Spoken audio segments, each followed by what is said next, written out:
Hello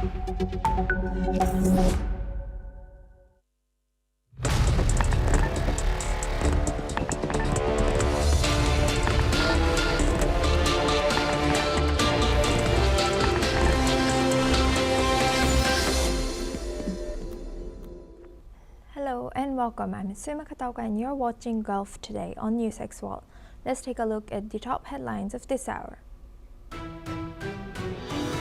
Israeli military has confirmed that one Palestinian person has been killed by Israeli shelling on Saturday. This comes as US confirms that discussions on aid continues with Israel as US brokered fragile ceasefire holds on.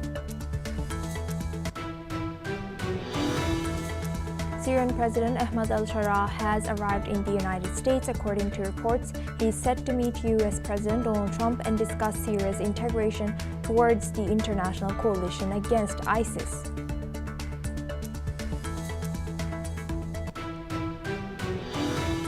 Syria has conducted 61 nationwide raids targeting Islamic State cells, arresting 71 suspects and seizing explosives and weapons, according to the Syrian Interior Ministry, as reports indicate the U.S. plans to establish a military presence in Damascus to support an anti-Islamic State coalition.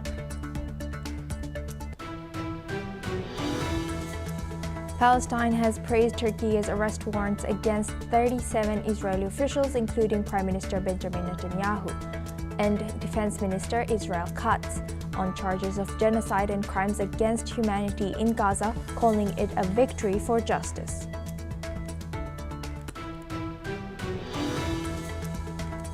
Saudi Crown Prince Mohammed bin Salman will meet with US President Donald Trump at the White House on November 18th to discuss a defense pact, but Riyadh has reaffirmed that normalizing ties with Israel requires a roadmap to Palestinian statehood, despite Trump's push for a deal similar to the 2020 Abraham Accords. Saudi officials say their stance on Palestinian rights remains non-negotiable. Russia warns the European Union against provoking retaliatory measures over its new ban on multiple entry visas for Russian citizens. Spokeswoman Maria Zakharova says Moscow will respond based on national interests, including mirror or asymmetrical actions if necessary.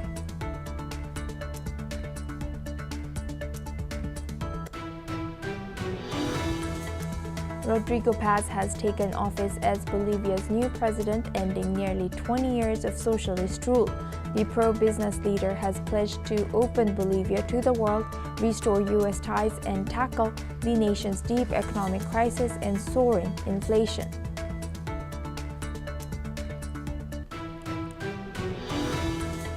Typhoon The Philippines has now evacuated over 100,000 people as Super Typhoon Uwan, also known as Fangvong, heads towards Luzon with torrential rains and destructive winds.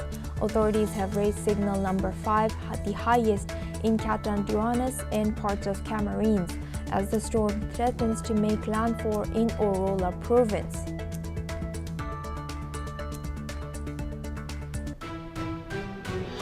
Now we start with the Middle East. In the West Bank, Israeli settlers have attacked a group of Palestinian villagers, activists, and journalists who had gathered during an attempt to harvest olives near a settler outpost in the Israeli-occupied West Bank.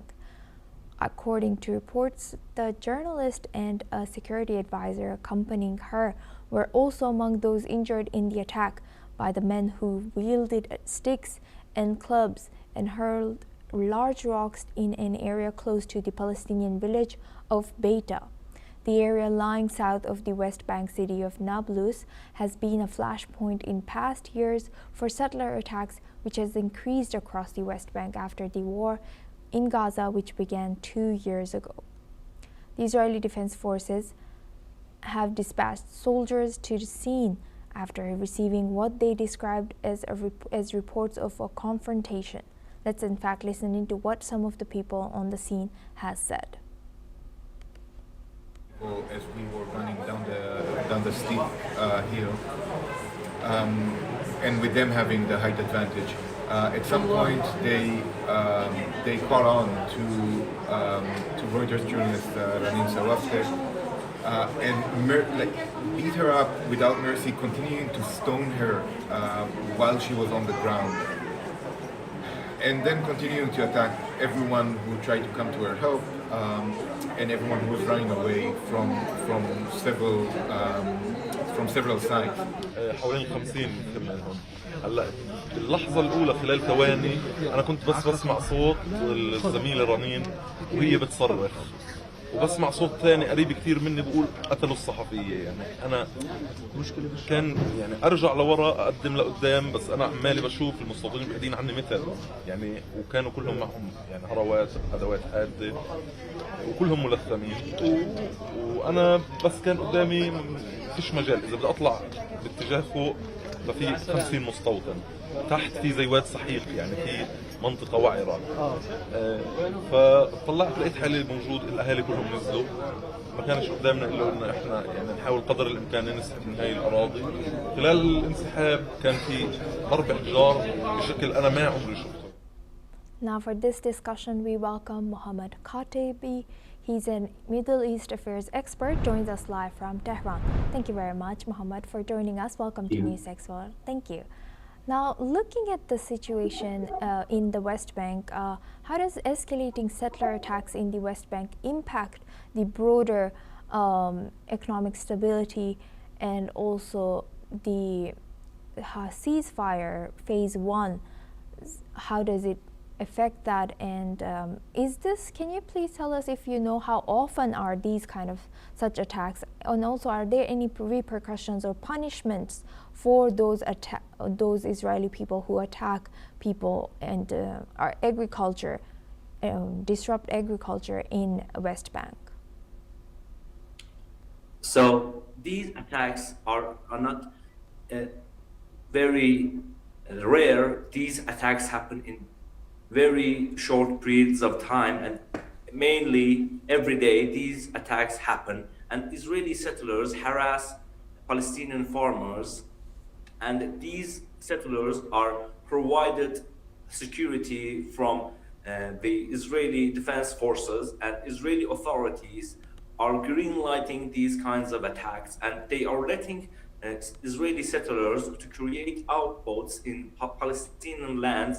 And after, for example, 2 or 3 months, these settlers ask the cabinet to provide them with electricity, with water, and they start building settlements. And as the far-right ministers in Israeli cabinet gain more power, and far-right elements in Israeli cabinet gain more power, these attacks have intensified. Since the Israeli attacks on Gaza and the war in Gaza, these attacks have intensified.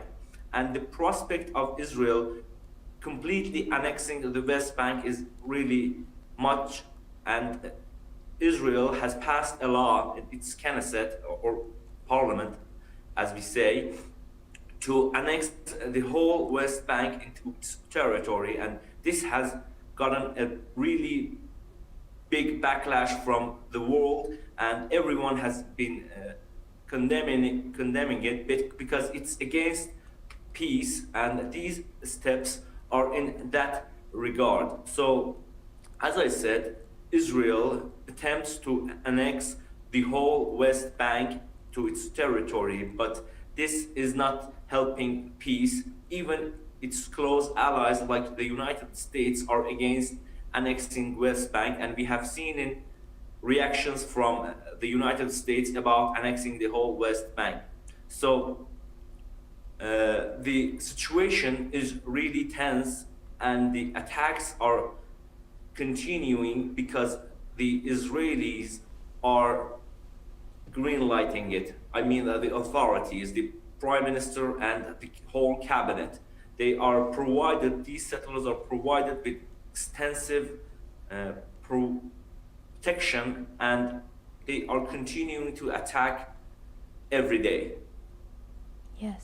Thank you very much, Mr. Khatibi, for sharing that. Please stay with us as we stay on this topic.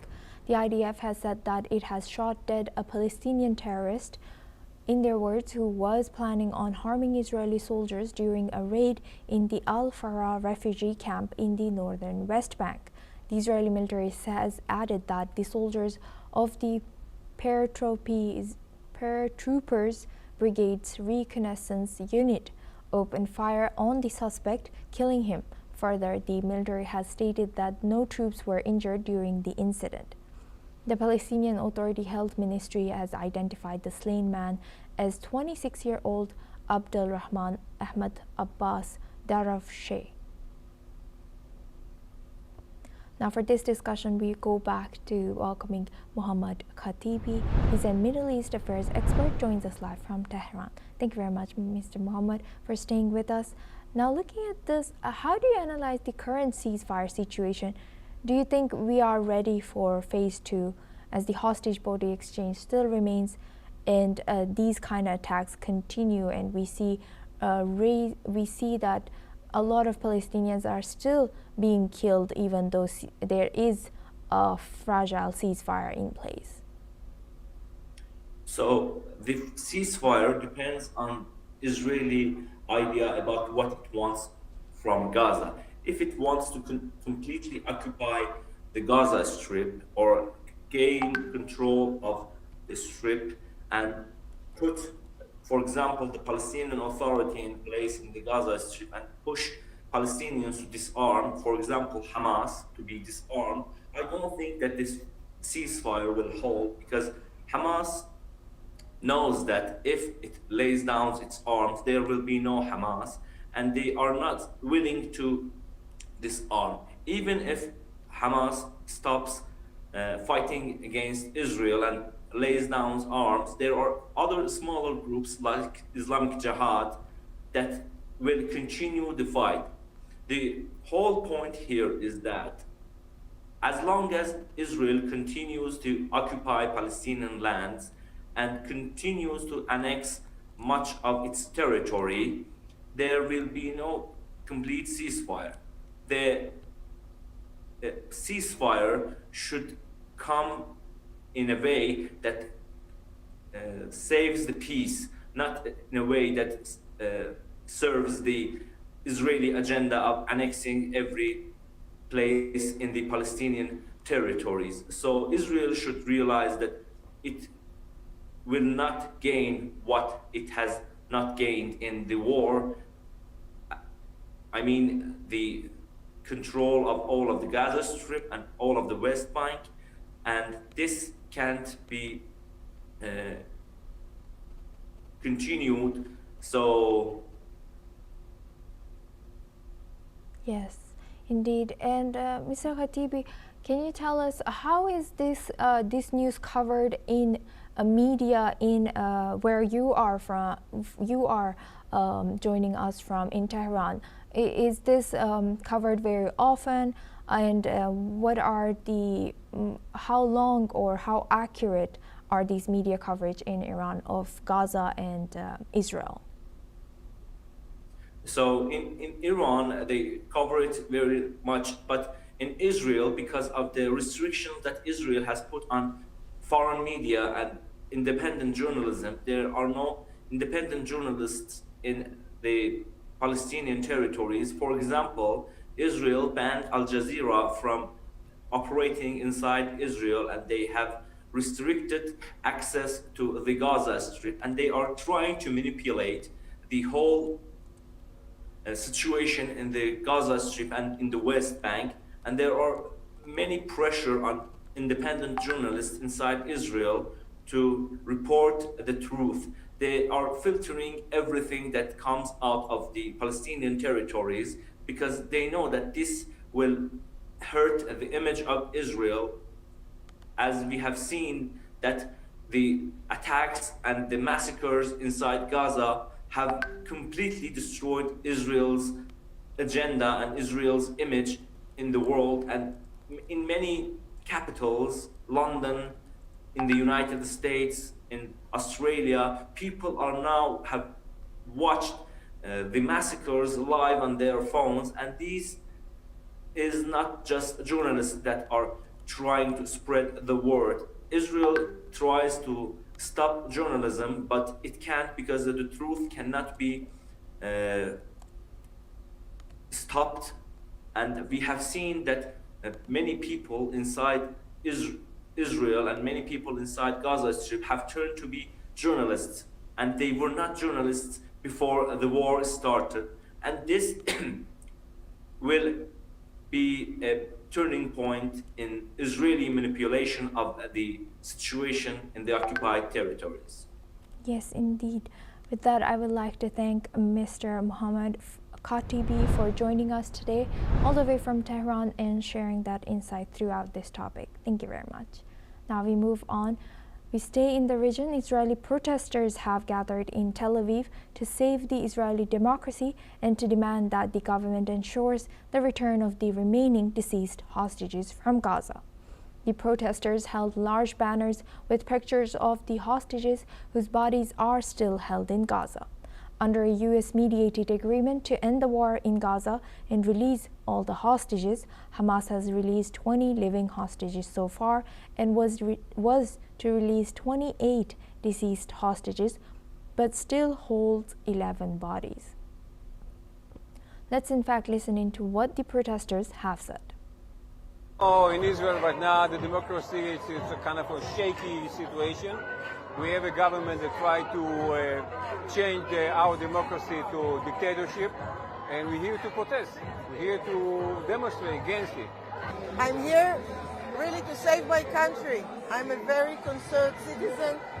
I'm concerned about all the laws that this government is passing or wants to pass. I'm concerned for our democracy. I'm concerned for our future. The only way I can show my concern is to come here to the street to tell them no more. Just leave us alone. Let us live in peace. Now we move on to U.S. Syrian President Ahmad al-Sharaa has arrived in the United States on a historic visit, becoming the first Syrian president to visit the White House. According to reports, he is scheduled to meet President Donald Trump on November 10th.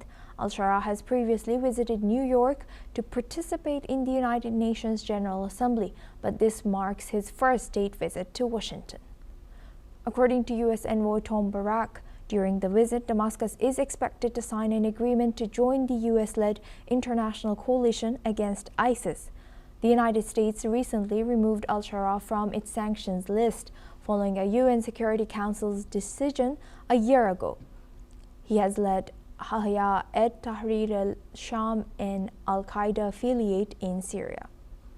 Trump and al-Sharaa are also expected to discuss direct negotiations between Syria and Israel. Al-Sharaa aims to secure a deal under which Israel withdraws from southern Syrian territories and holds raids amid ongoing tensions in the region.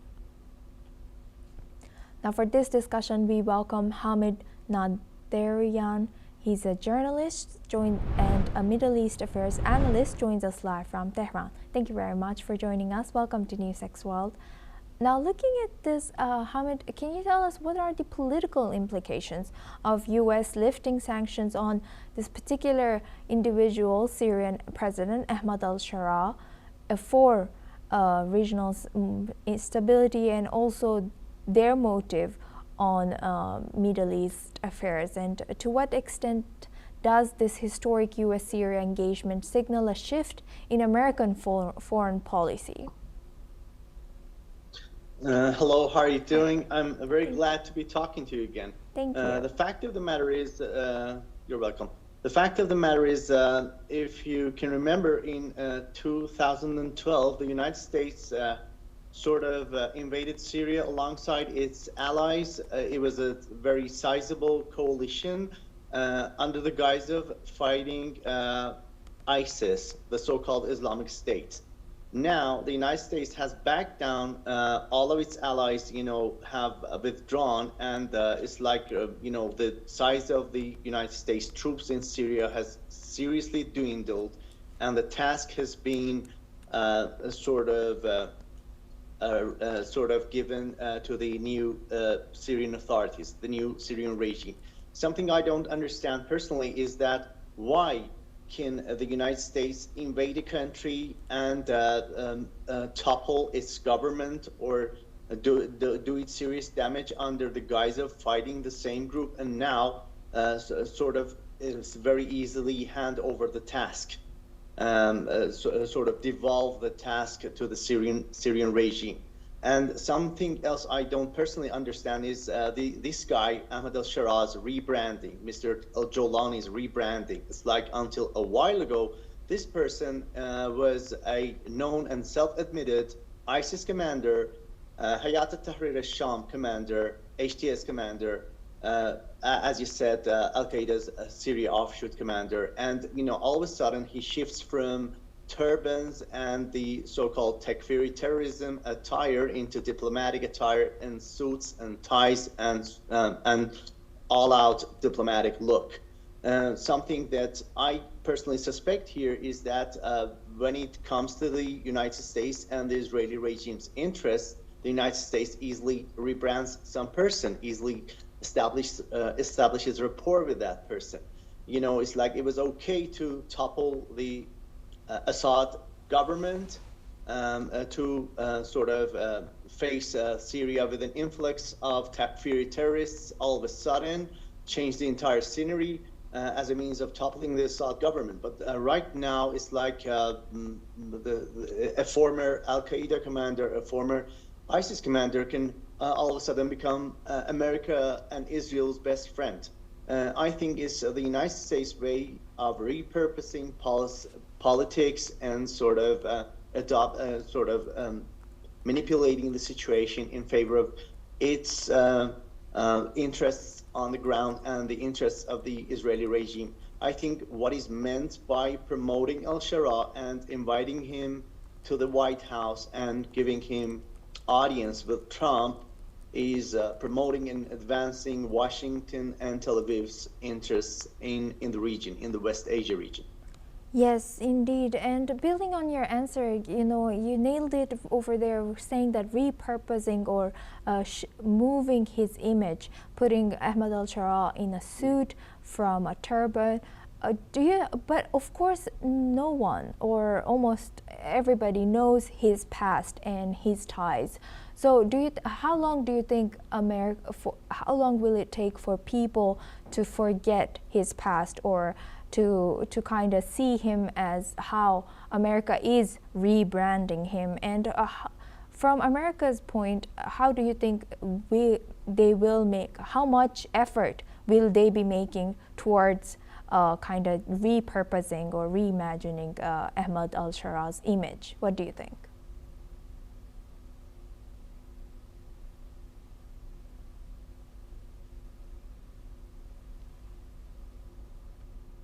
Hamid? Okay.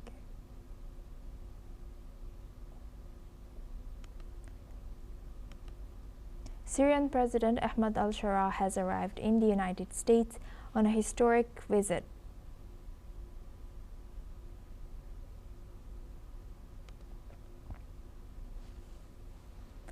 Now we move on to our next news. Thank you very much, Hamid, for joining us and sharing that insight. Moving on, Syria's Interior Ministry has stated that Syria has carried out nationwide preemptive operations targeting Islamic State cells.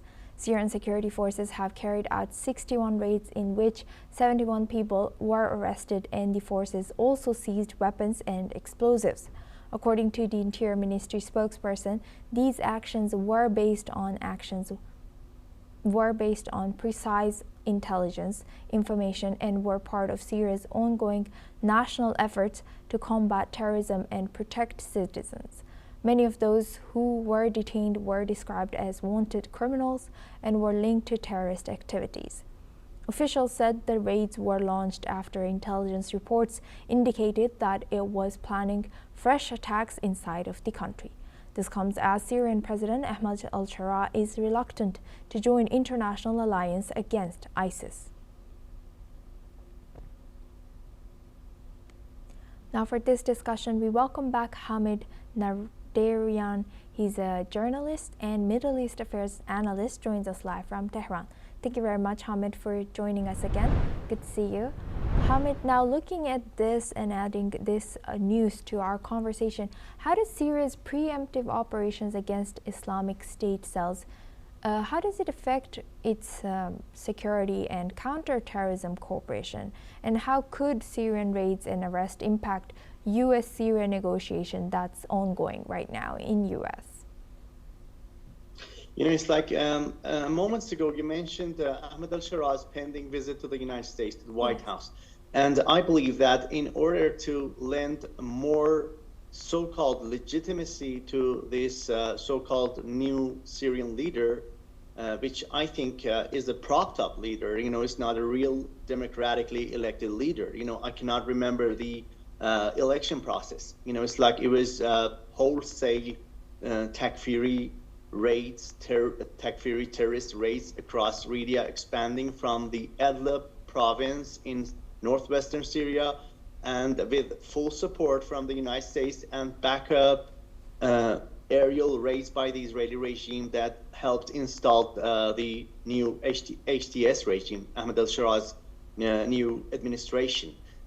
So I think in order to lend more legitimacy to Ahmed al-Shara, the United States is trying to portray him as the person who, despite once commanding ISIS, commanding HTS in Syria, is now fighting ISIS, right? So these raids are going to be successful by all means, because I think the United States is going to lend it all the military support, and the Israeli regime is going to do the same.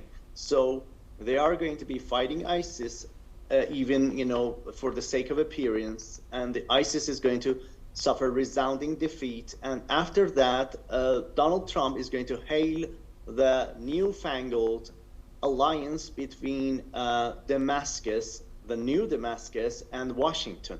And I think it's all for show. I don't think there is any real intention on the part of the HTS regime to fight ISIS and to eliminate Takfiri terrorism. The swift transition between an Al-Qaeda commander and a sort of a decently looking guy in suit and tie, I think it raises questions. Maybe this guy was tasked with an agenda in the first place. He was given the costume, he was given the attire to serve as a commander, as a Takfiri commander, as a terrorist commander. And then after the Assad regime was toppled, as the United States and the Israeli regime had meant, this guy can serve another purpose. It's like, it's like given different clothes, given different roles. Yes, and building on that and merging our previous discussion, Hamid, I wanted to ask, what do you think is Israel's